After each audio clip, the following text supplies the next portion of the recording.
ચાલો મિત્રો, અમારા યુટ્યુબ ચેનલ પર તમારું સ્વાગત છે. તો આજે આપણે બનાવશું કાઠિયાવાડી સ્ટાઇલમાં વઘારેલા દેશી ભાત. તો વિડીયોને છેલ્લે સુધી જોજો. મિત્રો, અમારા યુટ્યુબ ચેનલ પર તમારું સ્વાગત છે.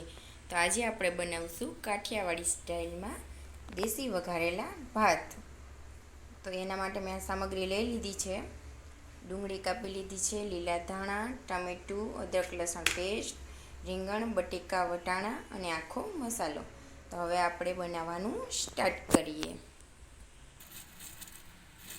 હવે આપણે કુકર ગેસ પર ગરમ થવા મૂકી દીધું છે. હવે આપણે એમાં 4 થી 5 ચમચી તેલ ઉમેરશું.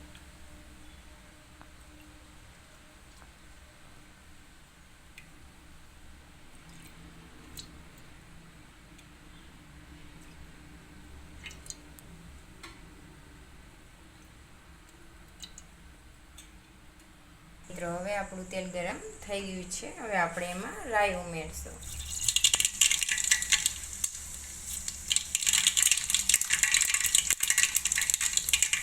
હવે આપણે હિંગ પાવડર નાખશું, આખો મસાલો,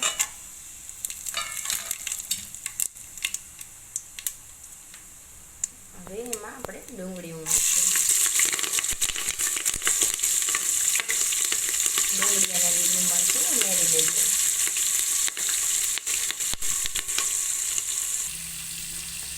ડુંગળીને બરોબર પકાવી લેવાની છે, એટલે ડુંગળીને એકદમ બ્રાઉન થવા દઈશું.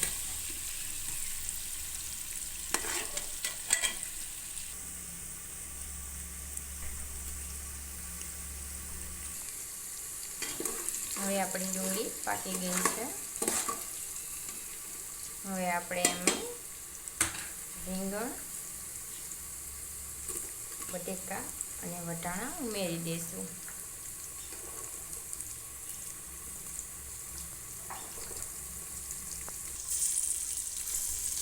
આપણે એને બરોબર મિક્સ કરી લઈએ.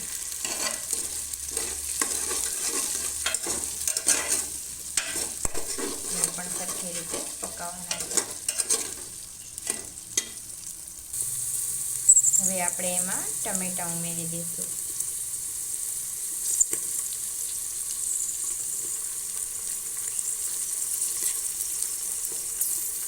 બરોબર મિક્સ કરી દઈશું.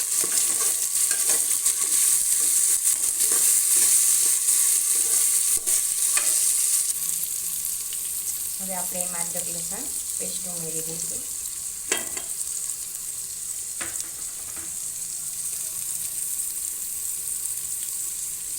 એક ચમચી ધાણા જીરું પાવડર, 1 ચમચી હળદર પાવડર, 1 ચમચી લાલ મરચું પાવડર. હવે આપણે એને બરોબર મિક્સ કરી લઈએ.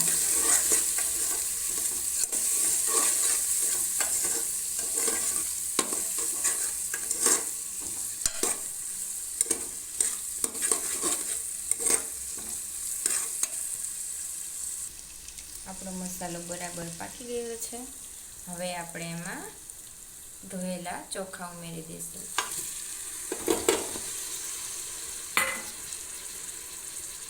એને આ મસાલા સાથે બરોબર મિક્સ કરી લઈશું.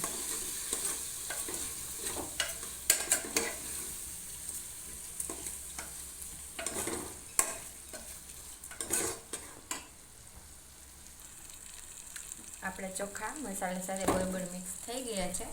હવે આપણે એમાં 2 ગ્લાસ પાણી ઉમેરશું. હવે આપણે એમાં પાણી ઉમેરી દીધું છે. તો હવે આપણે એમાં મીઠું ઉમેરશું. 2 ચમચી મીઠું નાખું છું. તમારી રીતે સ્વાદ અનુસાર મીઠું નાખવાનું છે. અને 1 ચમચી ધાણા જીરું પાવડર.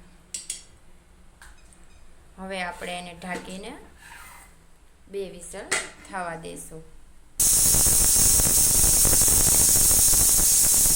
મિત્રો, હવે આપણા ગરમા ગરમ દેશી વઘારેલા ભાત તૈયાર થઈ ગયા છે.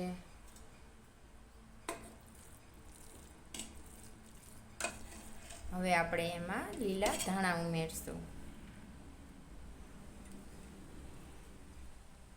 હવે આપણે એને એક પ્લેટમાં કાઢી લઈએ અને સર્વ કરીએ.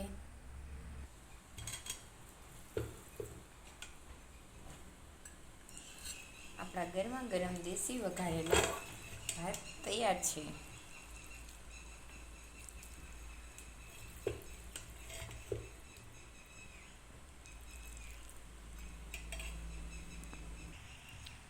તો ચાલો મિત્રો, આપણા ગરમા ગરમ કાઠિયાવાડી સ્ટાઇલમાં દેશી ભાત તૈયાર છે.